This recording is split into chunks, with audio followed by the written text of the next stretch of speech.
Nors vampyrai yra gerai žinomos būtybės pasaulyje, Lietuvoje vampyrų mitas atkeliavo palyginus neseniai. Turbūt Lietuvoje žinomiausia vampyriška istorija nutiko Šiauliuose.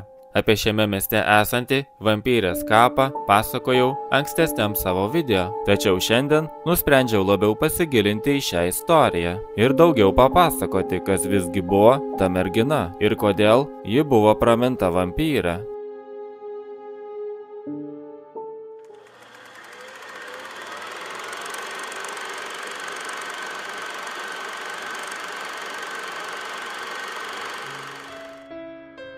Turbūt daugelis, pamatę šį vienišą kapą, tikrai nepagalvotumėt, kad jis gali būti pavadintas vampyrės kapu. Man ir pačiam buvo nuostaba, kai sužinojau šio kapo istoriją. Išgirdę žodį vampyras, ko gero visi įsivaizduojame kraują geriantį padarą, tačiau Šiaulių vampyrė pagal pasakojimus buvo kitokia. Nors ji negėrė žmonių kraujo, tačiau vaidendavosi žmonėms. Pasakojama, kad kažkada pro kapines pravažiuojančius vežikus stabdydavo tamsiais rūbais apsirengusi mergina ir prašydavo pavežti į kalnelio galą. Mergina tyliai susimokėdavo stambiu banknotu, išlipdavo ir pradingdavo, o paskui banknotas virsdavo sudžiūvusiu medžio lapu. Ir tada vežikai suprato, kad turi reikalą su vaiduokliu ir jai nebestodavo. Yra teigiama, kad nestojančius ji užpuldavo. Žmonės prisiminė, kad prieš kelis metus šalia kapinių buvo palaidota Leparskų giminės atstovė, kuri apsivilkusi vestuvinę suknelę nusiskandino Telkšos ežere dėl nelaimingos meilės.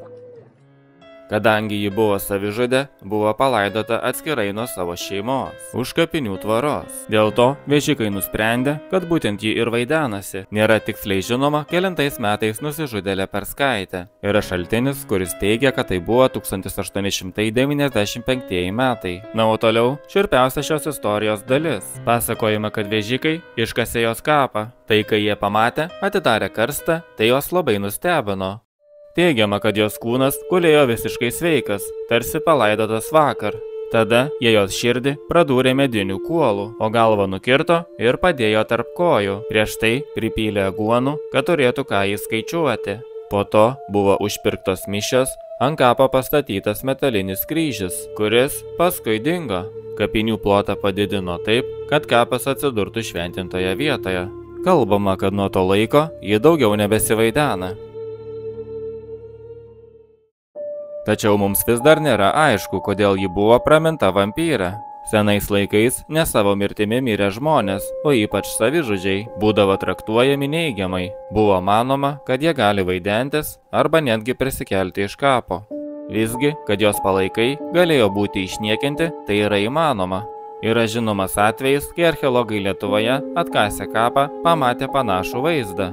Moters palaikai buvo sudarkyti, tada ji buvo praminta Kernavės ragana. Maždaug 40 metų moteris buvo palaidota pagarbiai tarp kitų bendruomenės narių, bet netrukus palaidotuvių vėlioniai ties alkūnėmis nukirstos rankos, kurios padėtos tarp kojų, o nukirsta galva apsukta 180 laipsnių kampu, buvo padėta šalia kairiojo peties. Kaukolė buvo papuošta sidabriniais paauksuotais auskarais, su pavaizduotais žalčiais ryjančiais savo uodegą. Po palaidojimo jos kapas žmonėms taip pat kėlė didelę baimę. Nėra žinoma, kuom ji iš tikrųjų galėjo užsiimti. Ar ji iš tiesų galėjo užsiimti raganystėmis, o gal tiesiog buvo žiniuonė, kuri užsiiminėjo liaudies mediciną, gydymu ir užkalbėjimais. Na, o kodėl archeologai visgi ją praminė ragana? Galbūt dėl to, kad atidengus kapą pašėlo gamta, prasidėjo audra.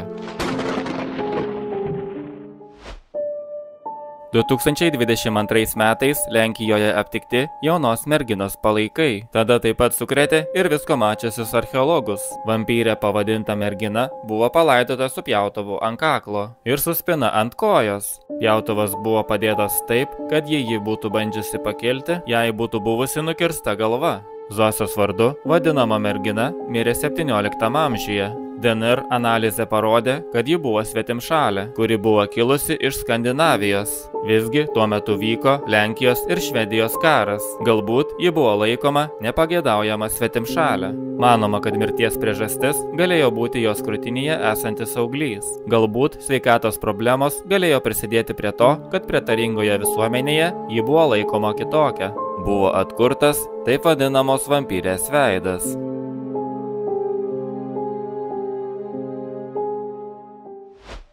Sugrįžtant prie Leperskaitės kapo, kaip paaiškinti, kad praėjus keleriems metams jos kūnas buvo visiškai sveikas, galbūt ji buvo balzamuota, kadangi buvo bajorų giminės atstovė. Tačiau sunku pasakyti, ar giminės ryžosi balzamuoti neigiamai vertintą šeimos narę.